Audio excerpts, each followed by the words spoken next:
Good morning, everybody. Good evening to those of you on the other side of the planet. This is our 1 million by 1 million strategy roundtable. Welcome, and I'm really looking forward to working with all of you. We have an absolutely jam-packed schedule today.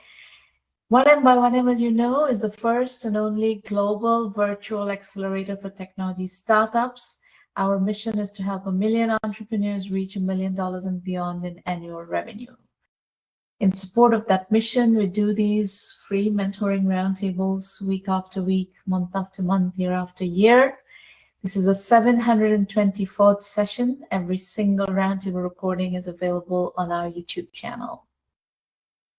We also have the Digital Mind AI Mentor, which I believe some of you who are pitching today have already started using, which is great. So by all means, use the AI Mentor and get as far as possible, because this is available to you 24 hours, 24/7, and it's unlimited usage on your schedule in your pocket. So very convenient. You have essentially access to my mind in your pocket. So before we jump into the entrepreneur pitches, I just want to set some expectations. This is not Shark Tank. This is a safe working session. We're going to work on your business. We're going to try to accelerate your journey. I'm going to give you candid feedback. What you do with that feedback is entirely up to you. Some people get very defensive and, not very nice about the feedback they're getting. But I am telling you right up front that I will tell you what I see. I'm not going to sugarcoat. I'm not going to tell you some bullshit that you may want to hear. I'm going to tell you what I see. And of course, it is your venture, so it's your prerogative to ignore my feedback. But as far as I'm concerned, I will be honest, authentic, and candid. All right, Shiv Shukla, you are up first. Shiv? Hello, good morning. How are you? Good morning. Where are you dialing from? I'm dialing from Noida. It's based out of India. Yep. Okay. All right. Chemistry of the molecule. Tell us what that is. What's going on here? So it's kind of passion project that I started along with my corporate job. So it is kind of a market intelligence platform, specifically catering to the chemicals industry. Okay. Is that your industry? Is that where you work? In the chemical industry? Yes. I'm a chemical engineer by education, and since last 10 years, I've been working with the chemical space itself. Great. So you have domain knowledge, which is great. Yeah. So how I see is like the total global industry is around 6 trillion, and there are more than 100,000 of molecules that are traded. But there is zero information that are available at the molecule level. So that is where I see a gap, and I'm trying to build that by tracking the individual molecules that are traded globally. So are you sure about this assumption that you're making? What about AlphaFold? I'm sorry? Are you familiar with AlphaFold? Yes. So there are a lot of companies who are tracking the molecules, but they're not tracking all the information at one place for one particular molecule. So there are some who are tracking prices. There are some who are tracking volumes. There are some who are tracking production. So there are many, but there is no one. No. Are you familiar with AlphaFold? Answer that specific question. Not this company is doing that. I didn't hear you. Can you spell what is that?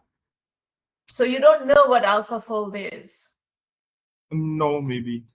Okay. AlphaFold is the project for which Sir Dennis Hassabis and his co-inventors have won the Nobel Prize.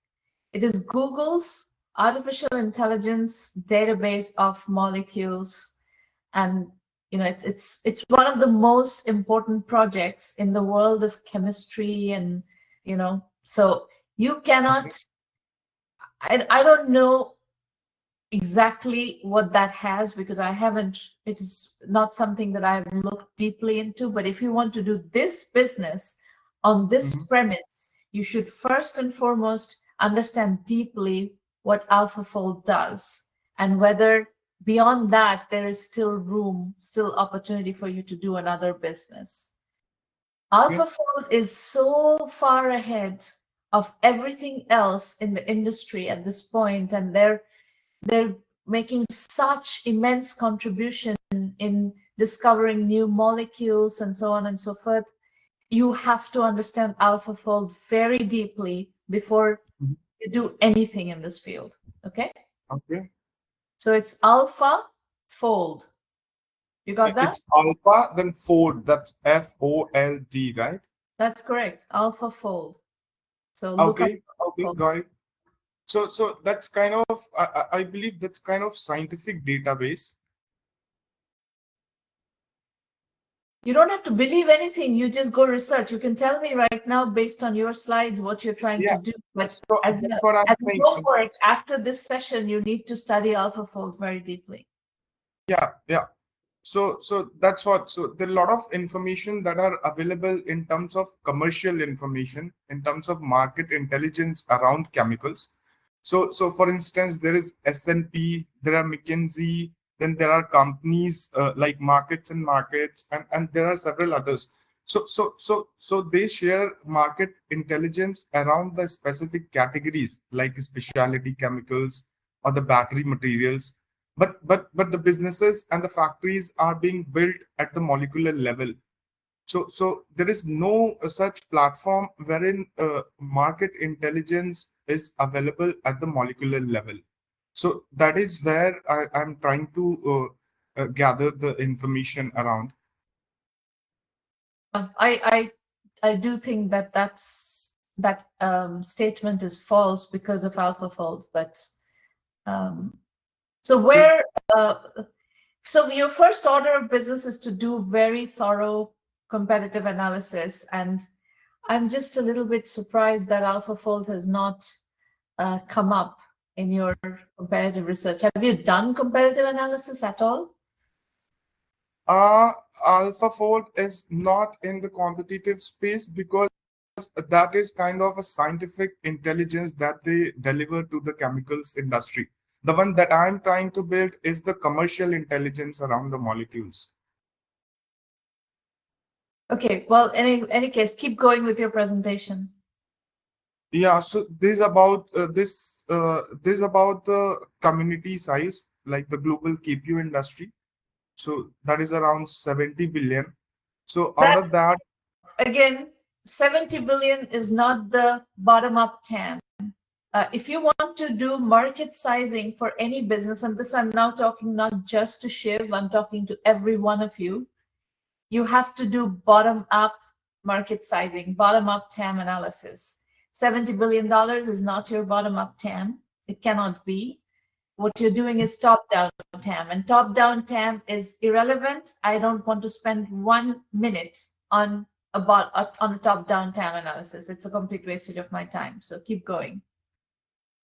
so that's it. That is what I wanted to have feedback on, that if there is something on the molecular level, commercial intelligence, would that be helpful? Would that be a business? Would that be kind of information that people are looking at? So if you want to test whether it's going to, I am not the one who is going to validate whether this is a validated business or viable business. You have to validate that with customers. So you have to start from the point of who is going to be the customer, how much is the customer going to pay to access this database, and from there, what are you going to charge for that, and from there calculate bottom-up TAM analysis, assess whether there is a customer market for it, do the competitive analysis around your offering, etc. So this is a very nebulous little idea, and you need to flesh it out. Now, I will explain to you how to use 1 million by 1 million to do all those things. So if you are, voice is not, you're not audible. It's not clear. So yeah. Am I not audible, Maureen? Am I not audible? I We can think hear you, Sramana. Yeah, I hear it's you. loud, I can loud do, and ma'am. clear. Don't everybody Very not talk all at once. Everybody keep quiet. Maureen, am I audible? You're good. That's what everyone's saying.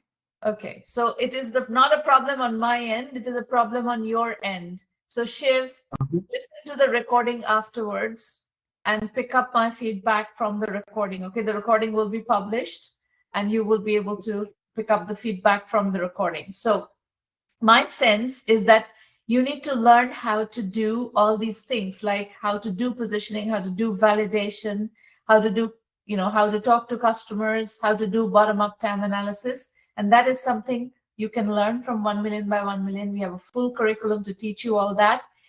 Since you are working right now, you have a job. My advice to you is keep the job and do this on the side. Do all the validation work, all your learning, curriculum learning, everything do on the side while you keep the job. You can start building the business while you are employed.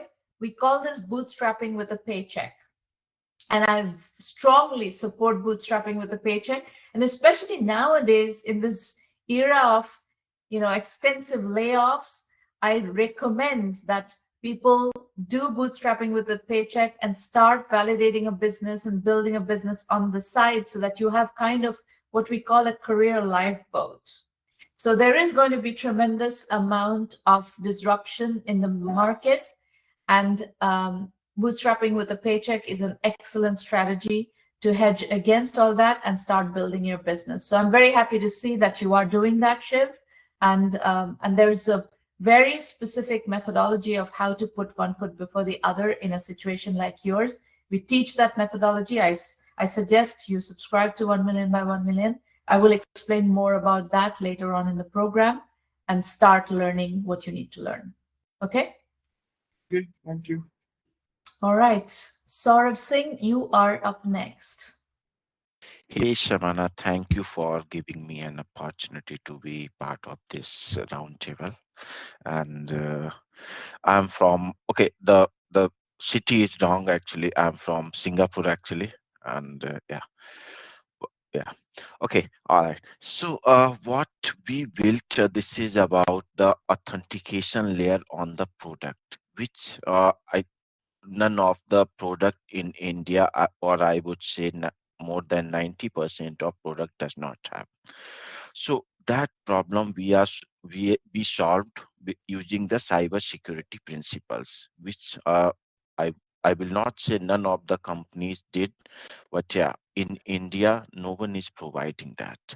So what's happening as of now, if let's say if we have a 10,000, 20,000 medicine, there's no way to validate whether that medicine is authentic or not. Or on the other side, FMCG side, let's say if we have some the desi ghee or anything, so we don't have any, or end users don't have any way to validate that product whether it's genuine or not. And counterfeiting is increasing day by day in India due to multiple reasons. I don't want to get into those details. So this is what we already built, and we are coming from, we are two founders and coming from the cyber security background, and we applied the same principle to the product. Okay. And what are the Uh, 6 industries? Pharmaceuticals is one industry. What are the other 5 industries that you're protecting? Okay, so like pharmaceutical and FMCG and auto parts and dairy and luxury products and one more. Okay, Yeah. it's fine. I got it. So the major customers are going to be the pharma and FMCG, because that's where most of the counterfeiting happening.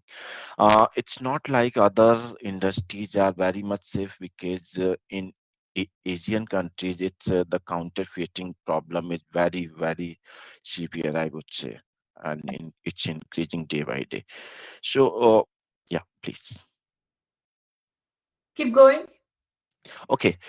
So based on my research and how we built this because in 2022 there was a mandate from Government of India or CDSCO to print some kind of validation QR at all the medicines like strip or maybe some other syrup or anything. So what they did, because those QRs were static QR, only one URL in the QR. So what we are doing different, in our product, we applied the cyber security principle. So each QR is the unique QR, and that can, so that QR will not have any relation to with any other product. So each product will be having its own identity, and using that identity, that product can be authenticated by end user within 2 seconds. And What is the form factor of the identity? form factor means sorry. Like how are you going to place that identity in the physical product? Okay, all right. So that identity will be printed on the QR, in form of QR actually at the product. Okay. So now what's happening? All the products, they have barcode. Barcode is not for the authentication. That's the only identification in some way. What authentication is layer is completely missing from all the products. So that's what we built. We built, as part of our product. And we have built the product which can be integrated in 15 minutes after legal verification of the customer. So, and it's we applied this principle like zero trust and layered defense, because in cyber security we believe in, or believe in the analogy that one defense is not enough most of the time. So we have implemented layered defense, and we implemented quite a few features, which is to stop the supply chain leakage end to end. So just a second. Yes, Who please. is the customer? It's FMCG companies, So FMCG and pharma companies. It's enterprise.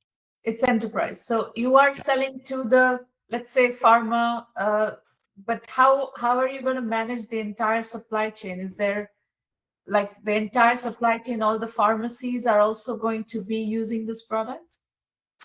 Okay, so it's not so from the supply chain management perspective, everything is managed digitally. Okay, so what's happening, like we have a feature. So okay, it's a few steps. I will just try to cover very very quickly. First step, the customer has to add the product into our portal.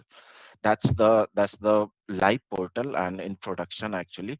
First step, they have to add the product, and after that they have to create the batch means for that day. So that batch will be having information like manufacturing date and the expiry date, along with the product image, and there are many other features suppose. And along with that, the batch will, once the batch is created, the next step will be, let's say customer is planning the enterprise actually. Here whenever I'm talking about customer, it's enterprise like Sun Pharma or maybe in FMCGs. Yeah. So if let's say they are, for one product they are planning 10,000 or 100,000 pieces in on that day.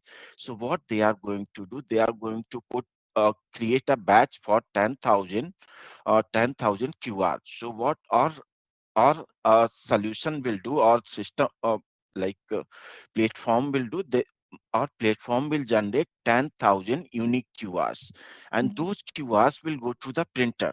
So this everything will happen at the enterprise side. They are going to feed those QR to the printer, and those QR will be printed into the supply, production line. So this is about the solution, and from the supply chain perspective. Mhm. Sorry. The question I'm asking is how are you going to catch this in the nodes, like at the pharmacy that is selling fake, counterfeit products? Okay. The Okay, pharmacy so is not part of the enterprise, right? The pharmacy is yes, that's correct. not within the supply chain of the That's enterprise. correct. That's correct. Okay. So what's happening? Let's say a pharmacy is having two, like, one product, one is fake and another is real, which is coming from the directly from the factory, and another is, someone put into the supply chain, or maybe somehow it fit into their self, the Yeah. pharmacy self. Okay. So whenever end user will buy that product, let's say end user is buying the real product, the genuine one, what they will do, they will just open their phone and uh, scan the QR using camera. We don't have any application, that is for some reason, because most customers don't want to install the application. So they will just scan the QR from their phone, and that QR will provide all the details about that particular product, when was manufactured, what's the expiry date, and whether it's genuine or counterfeit. Okay, so this is about the genuine product. So let's say if the same QR is printed onto another fake product. So I'm coming to that. So if any other customer coming to the pharmacy and they buy the fake product and they scan that product, the same QR, so our system is not going to identify that. It will clearly say, okay, this is counterfeit. Please don't purchase this product. So your So your assumption is that the customer, the consumer, is going to do the checking, uh, authentication. yes, yes, technically yes, but yeah, at the supply chain also we have a solution, that supply chain also we are protecting. So how it's working, we have 7 layers into for the supply chain product protection. So once QR is printed, our next step is we have to confirm the of course operator who will be managing our platform at the enterprise. They have to confirm, okay, QR is already printed to product. So once confirmed, 2 steps completed. And after that, they have to record the dispatch. And next step is they once they receive the confirmation from CNF, which will be, state level or district level. So they are going to feed all the information into the portal. And after that, the next step, until this point, if anybody is scanning that QR or it's leaked by some way, the QR will show this product, the QR is valid, but this product is not in the supply chain. So this is how we are protecting. So the last step is going to be, once enterprise or the operator at the enterprise click the activate, so then only that those QR will be activated. So after Here's what's you need to think about, and I'm going to Mhm, not spend any more time on this. I'll just tell you how to think about this. You mhm, have to make the assumption on where is the counterfeit happening, where is the corruption in the system. Is the corruption in uh-huh, the system at the pharmacy level? Are the pharmacies deliberately selling counterfeit products, in which case consumers validating is a good thing? Is there stuff going on in the supply chain, maybe distributors, there's corruption in the distributor level that is selling fake products to the pharmacies, in which case there needs to be pharmacy level authentication. So you have to assume what are the different points of corruption, and you have to have solutions for every single one of those points of corruption. yeah. So just a quick one on this portion. Actually, we of course we can discuss on this. What from this perspective, yes, we already considered those aspects, and of course, not 100%. We need your guidance onto that. Of course, I would love to hear that. So, but yeah. So what we are thinking, because there could be multiple reason. Because what could be the reason? The original product or the authentic product, customer, the pharmacy is getting only 10% of margin. What the fake product, they are getting 40-50%. So that means pharmacy is also deliberately, selling the fake product in this situation. And maybe before the pharmacy, there is some supply chain, some fake product included in the supply chain. What my analogy is, okay, let's say pharmacy received 1,000 pieces of one product.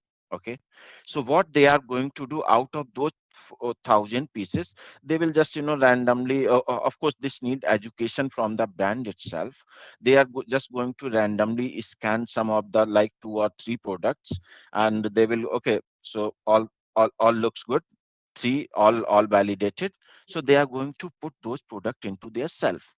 So why I'm telling this, because let's say if someone is coming, some end user is coming, and they just scan, and some product so it's counterfeit. So then of course it's a reputation loss for that pharmacy, and of course the brand. So at the pharmacy level also, what our assumption is, they are going to validate randomly, and yeah, and more. I'm looking forward to your expert opinion, because this is with my limited knowledge and from the technical perspective. The way you are, if you're selling enterprise software, you're going to have to think through the entire workflow of enterprise software. So your pricing is one rupees per QR code.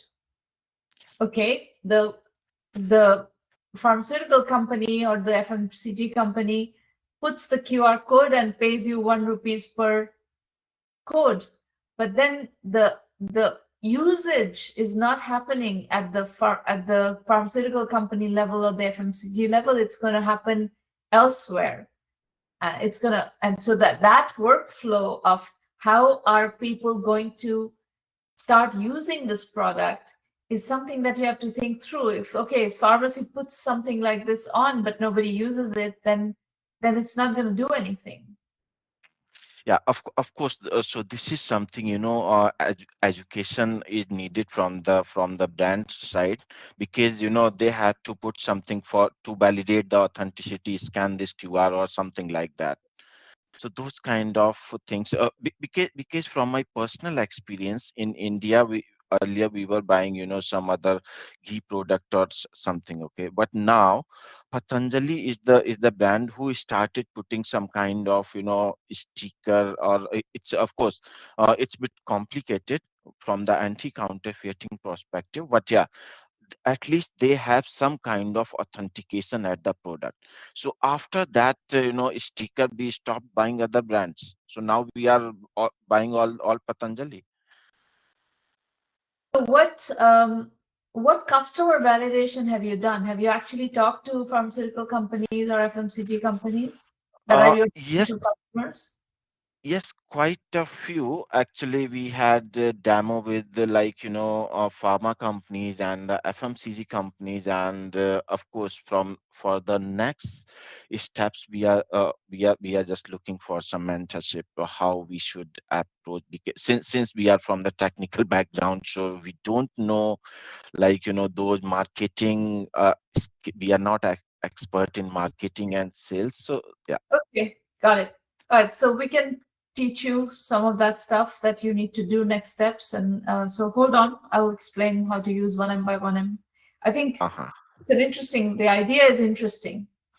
Okay, thank you. But there's a bunch of things that you have to think through in being able to get the customers to actually adopt it. So there's quite a bit of work that you have to do there. So we'll yeah, of course, the rural area, it's very difficult, but yeah, I would say the city area or metro, I think it's going to be I think the key question that needs to be answered is, what is the assumption? Are the pharmacies corrupt, or are the pharmacies being tricked into selling fake counterfeit products? Then your usage should happen at the pharmacy Q&A level, and that's a solution that you're going to need to put in, and that's something you need to validate. So there's a whole bunch of workflow issues that needs to be sorted out. So I can guide you on that. If you're in the program, I can guide you on that. So hold on, let me do the next presentations.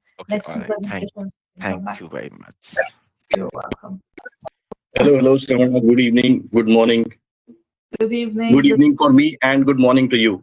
Thank Thank you for the opportunity. I have been a regular reader of most of your articles that you publish on LinkedIn since 2015-16, and whenever I get the time, when I'm off the field, I try to listen to some of the talks that I am a part of present as of now.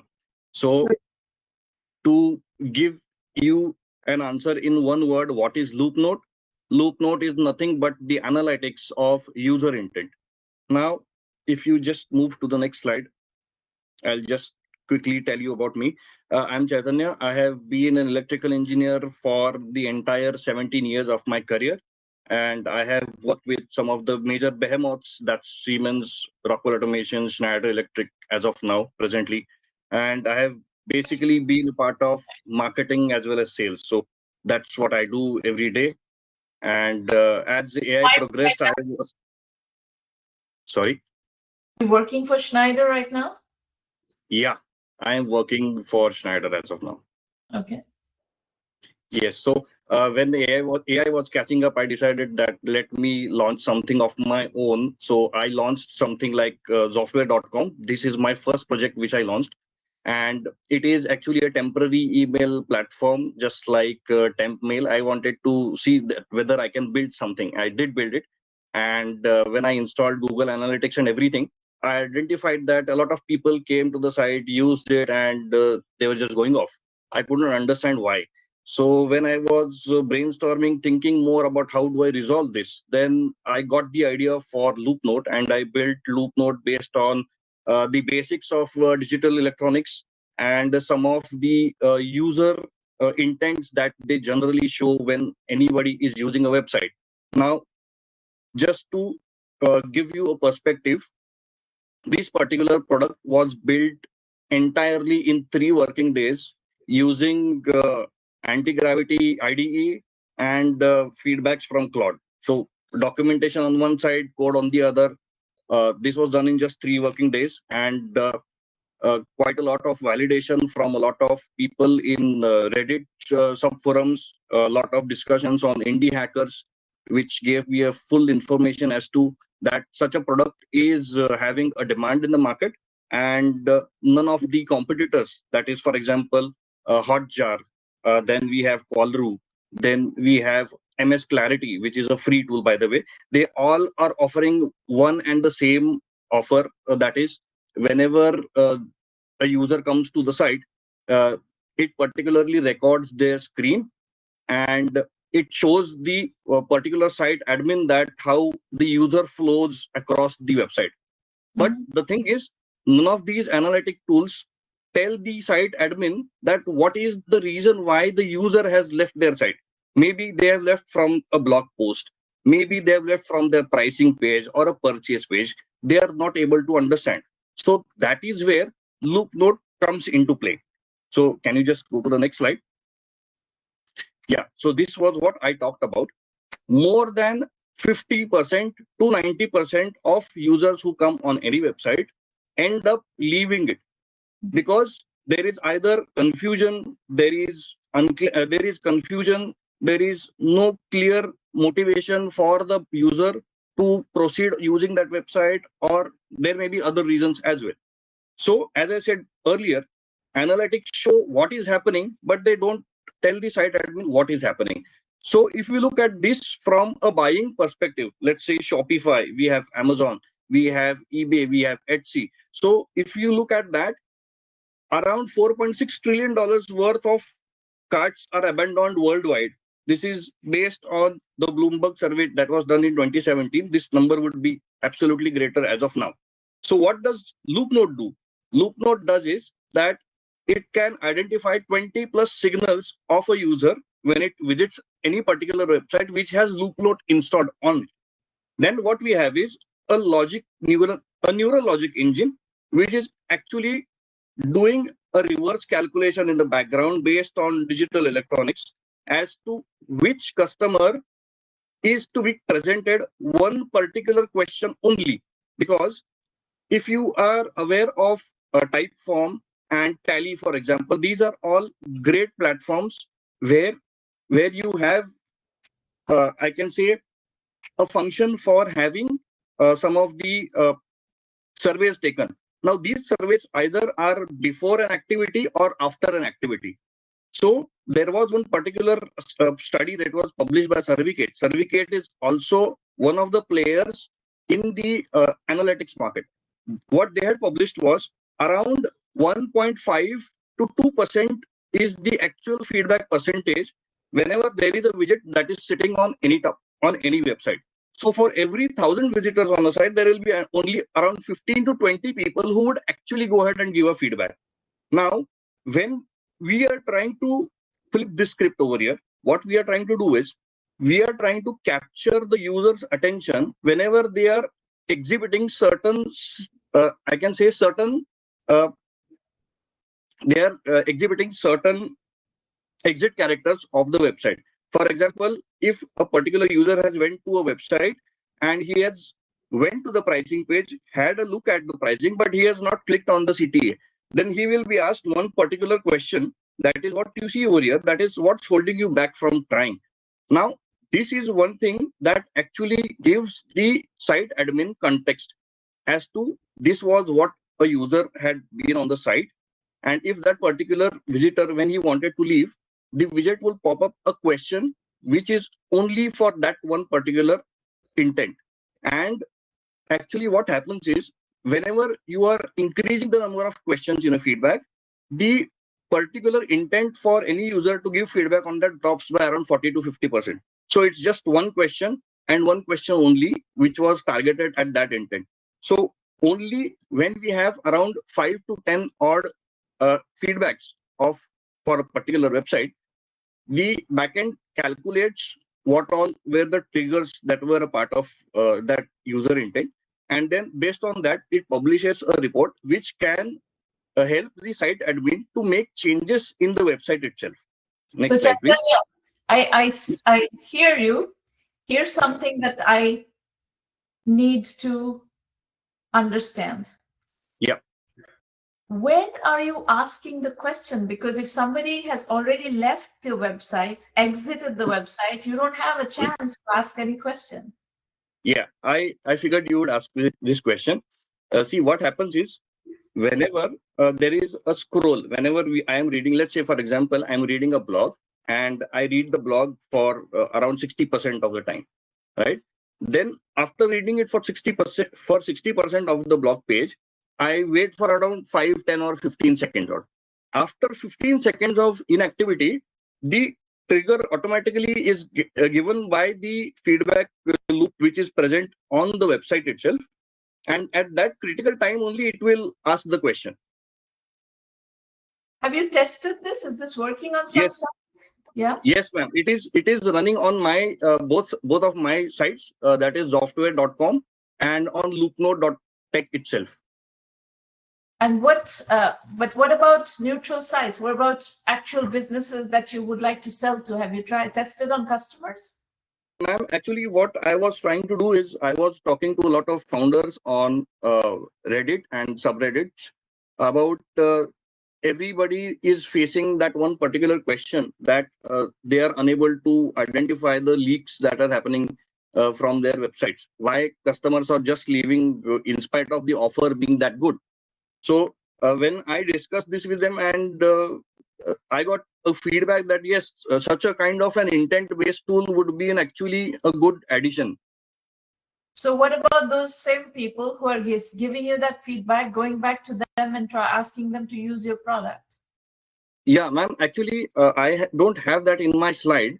I have collected around 7 to 8 feedbacks for LoopNote itself.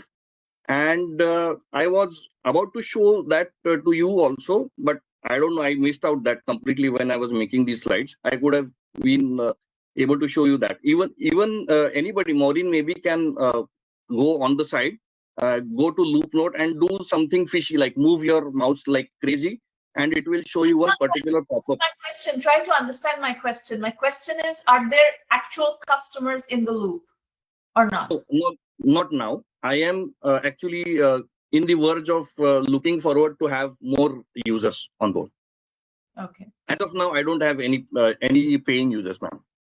Okay. So what do you need help with? Ma'am, I need help about a few questions. I have added a few questions at the end. So maybe you can just skip to the end. Yes, ma'am. These are some of the questions that I have. That is whether my description of the problem and the solution, whether that is clear, whether do I have to go directly to a B2B market, or do I also focus more on customers who are direct SMBs or SaaS founders, for example. Then how can I increase the probability of having institutional adoption for LoopNote? One thing is that I would go to one of the platform ecosystems like Shopify, for example, yes, ma'am.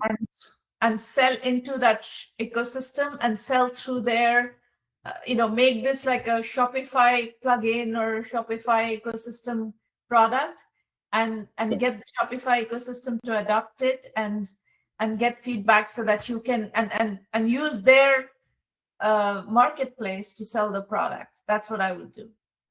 Yes, ma'am. I have thought of this on the same lines, but what I have done is I have not looked at Shopify itself, because Shopify is a very, very big platform as compared to LoopNote, and they'll not be that. No, you didn't understand what I said. I'm not asking you to go sell to Shopify. Ma'am. I'm asking you to sell to merchants who are building on Shopify, and Shopify has a marketplace where software is sold to their customers, and that. So if Yes. you don't know much about that, we call it Yes, the ma'am. strategy. We call it bootstrapping by piggybacking. We have a whole module on this. Yes, ma'am. You can subscribe to the curriculum and learn that. Yes, ma'am. So that's a strategy I would follow for small products like this that can Yes, ma'am. benefit from being part of a marketplace ecosystem by bootstrapping, by piggybacking. This is an ideal situation for that. Yes, ma'am. Ma'am, actually, I have identified who is my ideal customer in that case. That is some of the founders who are there, who are either using Webflow, or there are folks who are using no-code tools like WordPress engine. They are using Bubble now. Just like you mentioned. Hang on, Chaitanya. You didn't understand anything that I said. And that's fine. You didn't understand it because you don't know anything about it. I just gave you a whole go-to-market strategy, which you completely dismissed and you went somewhere else. So I need you to understand what I said. I need you to listen to this recording, go investigate that path, and not just immediately do what I said and say something else. That is not a productive way to have this conversation. Okay, ma'am. Okay? Yes, ma'am. All right. So I just gave you your go-to-market strategy. So please go try to understand what I just said. Yes, ma'am. Okay? Yes, ma'am. Right. Thank you. The next one, Thank you so much. Ravi, Racharla, and Kesava Gandhi. Gandhi? Yeah, this is a Kesava Grandhi. Go ahead. Good morning to Ravi, and good evening to you, to everyone in India. My name is Kesava Grandhi, and I'm the founder for MyPursu app. Can I just jump in, or? Yeah, please go ahead. I'm listening. All right. Okay. So MyPursu app is just with the self-experience of what I went through, the payment processing and services as a resident of US. When I visited India, I went through some of the challenges in 3 years ago. Then I felt like, why can't I build some of the solutions to the NRIs? That's where MyPursu take a birth of this one, especially when digitalization came in picture, and the cash momentum has reduced in India across merchants and customers. We felt like it's a good move, but especially NRIs visiting to pay off the merchants for the merchandise, the UPI payment system, the phone number linking to the payments, and the bank linking to the payments, and accounts not getting created for the visitors becoming more challenged. So we end up in taking the help of relatives and friends and families to pay off the needs. So while looking into those challenges, I felt like, why can't I build one thing for NRIs and travelers and tours and people visiting India who are going to spend some time and leave, and people who are already there in relatives in India too, to get the So, service. did you hear what I said? No, I could not. No, Sharma. What I'm saying is, anybody visiting India faces payment issues. Right now, I'll give you an example. I'm actually quite resonating with what you're saying. We were buying a large block of theater tickets, and the platform wants electronic payments, but I don't have Paytm or any of that, so I couldn't buy the tickets. I had to ask somebody else to buy those tickets. So anybody, it's not just NRIs, anybody who's visiting India and trying to transact, maybe order Swiggy or whatever, is going to face these problems because we don't have. We solved that. But did you hear what I said? Did you understand what I said? Yep. Yes. I said it is not just NRIs. It is anybody visiting India. Any traveler. That's what I said. Traveler. That's why we are telling NRIs to travelers visiting India. It's though the word NRI conscious service is there, it's clearly defines travelers, tourists visiting India are getting the services from India. Okay. All right. So keep going. So the problem statement clearly defines. Maybe can you step up one more slide? Okay, so this is where we are talking about problem statement. This is one of the classic examples. You just said it is not only limiting to NRIs. It's like visitors who are visiting and planning to stay for a couple of days and want to get some services from India. These are also one of the people who are getting challenged by the services from India. So the mostly fragmented solutions, like a lot of apps has to be installed to get the services. So what we built is a one unified NRI traveler conscious ecosystem, like payments. It can be a C2C, customer to customer, B2C, a business to a customer, a business from US wants to pay a customer in India, or a business to business. Also, we have built the payment system. And UPI payments, currently we are paying through Razorpay, and we got a license to integrate check for dynamic QR payments also. So that will be integrated in a couple of weeks, so that now dollar to rupee, which is like a Zoom or XE or Remitly, and UPI payments for rupee to rupee. And we have a shop and ship service. Here we have created a personalization where, especially from South India, you can ask people to go shop behalf of, and we have a storage facilities in 4 locations, and we can ship it from any part of India also. And we have travel concierge program. We have booking services, car, air through our platform. And when I talk about executive assistant, is nothing but you can hire a person for 3 hours to a day to do your personal needs. It can be a land verification, site verification, purchases, shopping, multiple stuff. And we have Too much. You're going for too much. I think this is too much. There are 2 feedback I have on this slide. One is you shouldn't brand this as unified NRI concierge system because anybody visiting India has these issues. India is trying to do digital payment at scale and it is succeeding, but as a result, it's making life hell for visitors. That is number one, because most digital services are impossible to use. And I think eSIM is an important one because you don't have any access to your phone when you are in India. That's so. But pick a few things. As executive assistant, I wouldn't do all these things because this is going to be very difficult to scale and it's going to be very cumbersome. Don't try to do too much. Solve some problems and just kind of stick to that and remove this NRI from your branding. Okay, I take the point. So basically, the biggest thing which we are trying to resolve and the biggest transactions which we see is remittance, UPI payments, and the shop and ship is one of the highest one, which we see a lot of traction for now. But other services are add-ons to just carve the people's needs. And just this is talking about where we started. This is, as I said, with my visit in 2024 early. I went through these challenges and started building this one. And this is the market opportunity where the remittance part, which we built for both C2C, B2C, has a very potential, and we are trying to lead them, taking up by giving better than Google rate.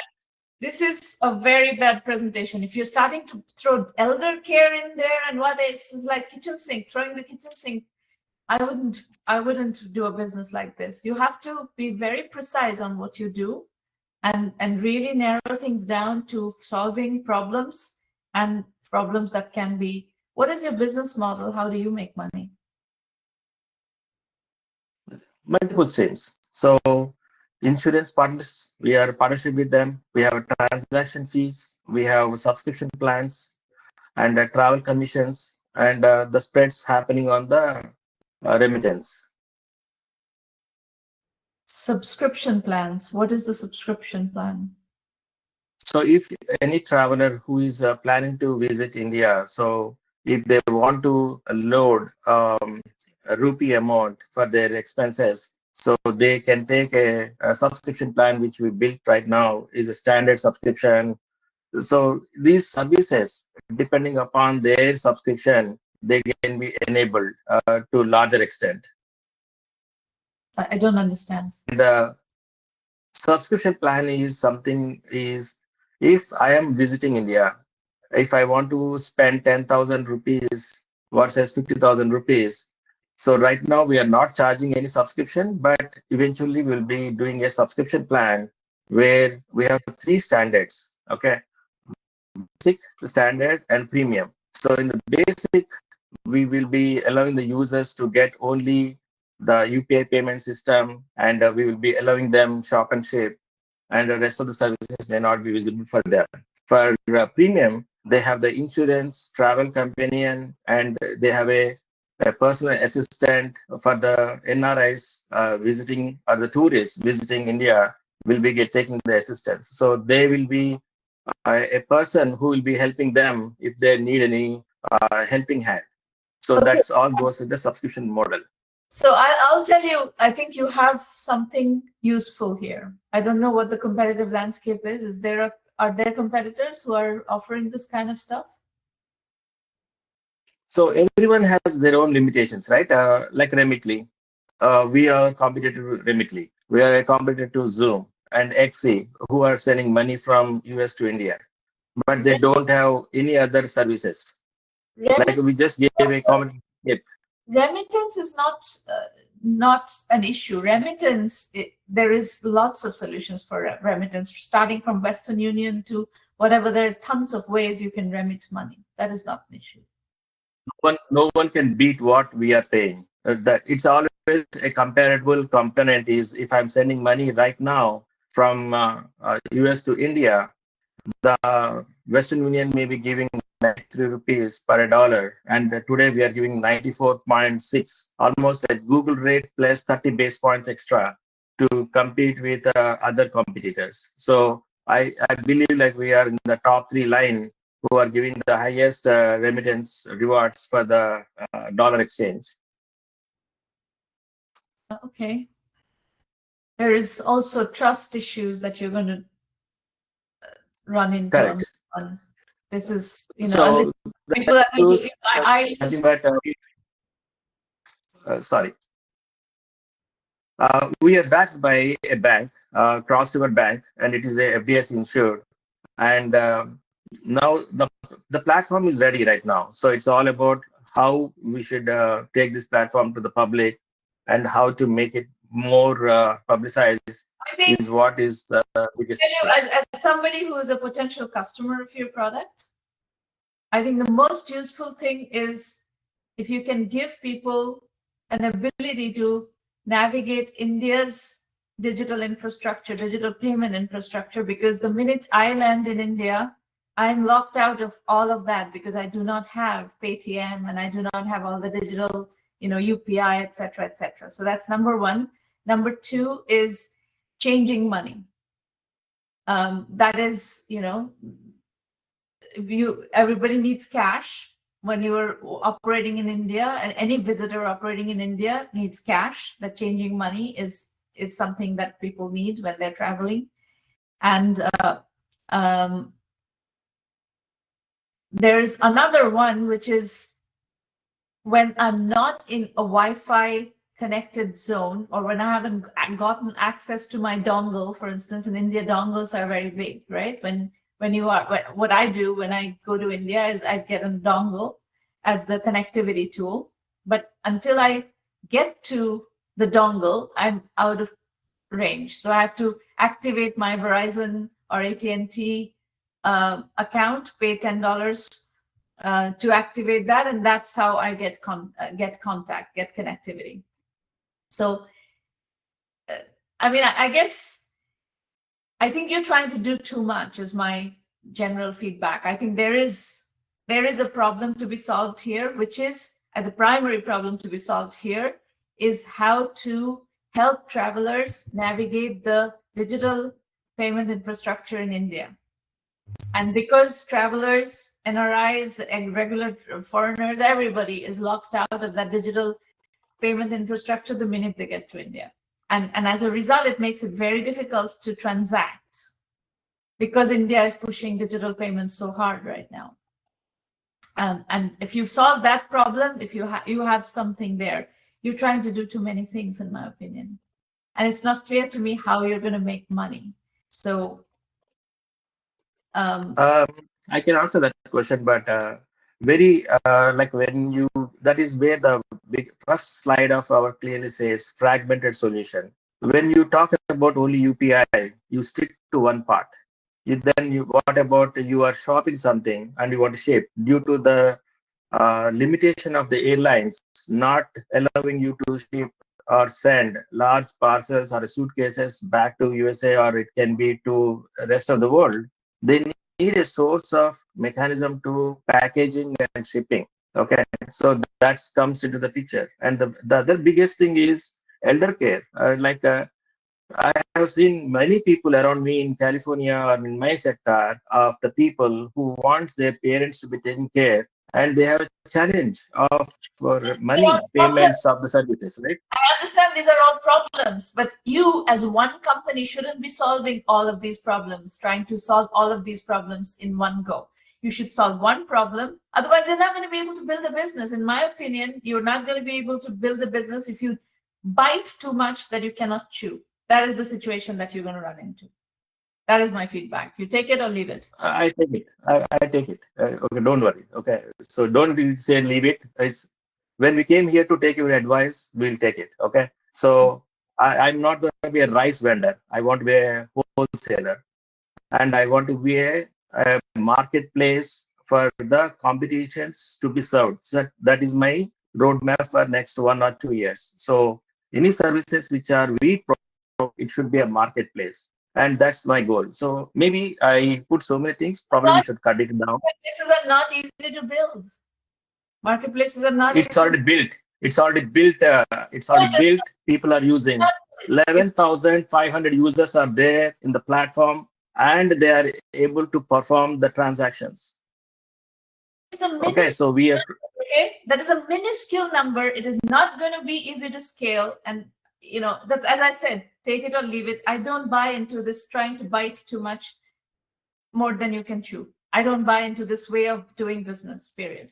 So, and I have a compelling solution of how you're going to make money yourself. Marketplace is a business model. That is correct.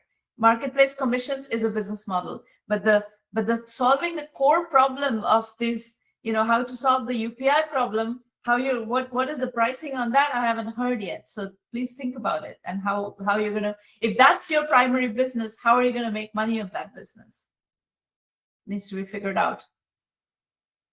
No, so the primary business, I clearly speaking, remittance is a one source of service, the I wouldn't primary source of your do this business. services. I wouldn't even do the remittance business. There are too many opportunities, too many options in the remittance space, and building trust in the remittance space is not easy.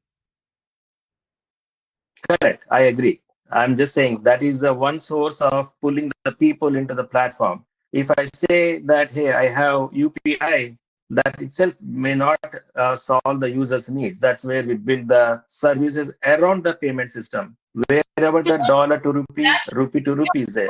If you use that as your argument, that tells me that you're not convinced about what the solution of all the things that you talked about. That is the one that resonated with me the most. Everything else, there are other players doing it. Elder care, there are full elder care businesses out there. If I want to do if I want to use elder care, I'm going to go with a vendor that has already got elder care. There are tons of elder care solutions out there.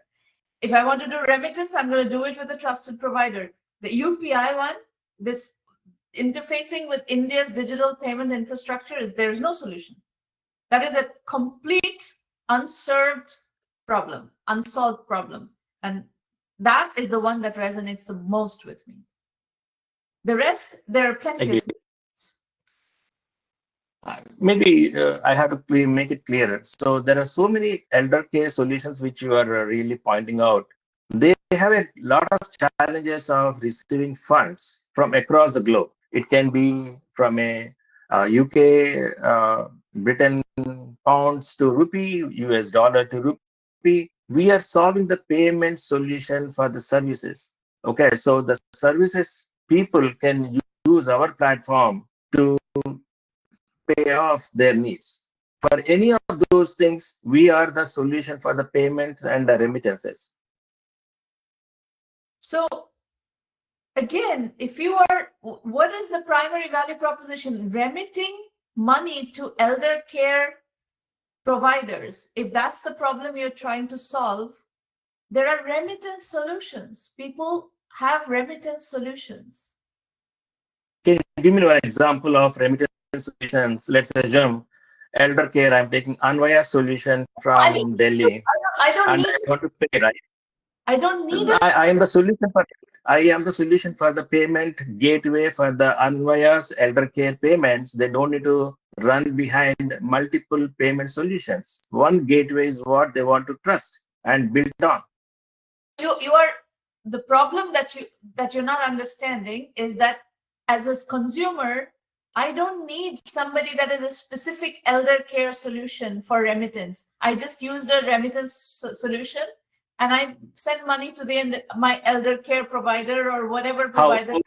I am a US resident. My parents are in Delhi, and taking a monthly service of 5,000 rupees elder care service. Now I want to send 5,000 rupees. Now I'm a US citizen. I don't have a checking account. I don't have a proper account. All I have is NRO. Now tell me, how easy is to send 5,000 rupees to my elder care service provider? I solved the problem. I solved that problem. Any customer in India, any merchant in India, they should never look back for NRO, NRE, banking sector. All they need is US bank account. That's all. We are like a cross-border Zelle payment system. Any problem you come out with the payments, we are the solution for it. Okay, so you want to build a payment company.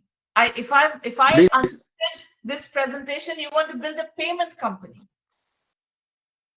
We are that solution for any. This presentation was not that. This presentation was you want to build a payment company, you want to build a marketplace, you want to build travel concierge, you want to build that, and you want to build that, and you want to build that. That is not how to position a business. If you want to build a payment company, you did not understand. You have to listen to me first. 1 minute. Stop it. I understand you are trying to say that it echoes multiple ways, echoes multiple services. Okay, I am giving when we build a solution, right? When I build a solution, we build solution at a 360 degrees. We don't build a solution for one corner case. take elder care as one of the classic example. Let me complete, please. Okay. No, I don't One want second. to talk anymore. I'm going to move on. I've given you plenty of time. You're not listening to me, so I'm done. I'm going to now explain to you, for those of you who are actually interested in listening to me and working with me, I'm going to explain to you how to use 1 million by 1 million. You are not obligated to work with me. You don't have to listen to me. You don't have to take my feedback. That is your prerogative. I said that up front, that if you don't agree with me, it is your prerogative. You can do whatever the hell you want. But if you want to work with me, if you want to learn from me, everything is at 1Mby1M.com. It's a completely virtual program. The digital mentor, the digital mind AI mentor, is available 24/7. You can start using that anytime, and it is available on a standalone basis, $30 a month. That's fine as well. You can use it that way, or you can use it through Premium and Basic. 1M1M Premium is our full acceleration program where you get regular consulting services like what we were doing here. You get that, what you can call it mentoring, you can call it coaching, you can call it consulting, whatever it is. It is project-based, interactive advising. And that's something that is only available through the premium program. Investor introductions are also available only through the premium program. The curriculum is available through both premium and basic. So some of you need to learn a bunch of curriculum materials. Some of you have talked about that you're from an engineering background and you have built something, you have an idea of what you want to build, what problem you want to solve, but you don't really know how to go to market with it. That is also something that you can learn through the curriculum. So that's premium. Premium is $1,000 a year. Basic is just curriculum and AI mentor. So AI mentor is available in premium as well. Basic is just curriculum and AI mentor. That is $99 a month. And so go to the website, look at what are the options, what to expect from premium, what to expect from basic. And these free roundtables happen every week. Those of you who are just attending, just listening today, and you want to attend, you want to pitch at one of the upcoming sessions, there are free roundtables every Thursday in May, and one more left in April. Just sign up and Maureen will schedule you. If you have already pitched at a free roundtable, you cannot pitch again. So that is a one-time free offer. After that, if you want ongoing advice, ongoing help, that is for that you're going to have to join the premium program. And if you just want to use curriculum and start building up your knowledge, you can do 1M Basic. You do have the AI mentor available as part of Basic as well. Or you can also just work with the AI mentor. Whatever way you want to engage is fine, but there are lots of different ways you can engage. If you have any questions about the program after this, Irina Patterson is your contact. Irina at 1Mby1M.com. You can ask any questions you would like. We do have more time right now. I can do more Q&A, and happy to answer any other questions, talk to any of you further. Just let us know. Anybody? Hey, so Sramana, so I'm going to start first. So my challenge is not from the technical perspective, it's about the GTM, and since I'm already in active employment, and yeah, so of course from the funding and all, we are not looking into those aspects. So by the as of now, but yeah, our main challenge is how to You need get to the learn paid go-to-market customers. strategy. You're a technical person, your background is technical, and you need to learn go-to-market strategy. That is something we Yes, can that's definitely correct. We can So definitely do that. yeah. Oh, so this is going to be covered under program, right? Under premium, yes. If you join Understand. 1M premium, you don't have to quit your job, by the way, and I don't recommend you quit your job. Keep your job and start doing the validation work, the strategy work. Yes. So within the so 1 by 1 that's what. program? Yeah, so that's what we did actually in last 1.5 year. Me and my founder, we both learned the coding, and we developed developed by ourselves. Okay. Yeah, so we developed the solution by ourselves along with few engineers in Singapore. Yeah. Yeah, so there's no problem joining 1M while you have your job. We have a whole bootstrapping using your paycheck track. And this, in fact, ironically, Vasudev Akula did bootstrapping with a paycheck and got to 1 million plus in revenue within the program without quitting his job. So it's interesting that we have this testimonial today.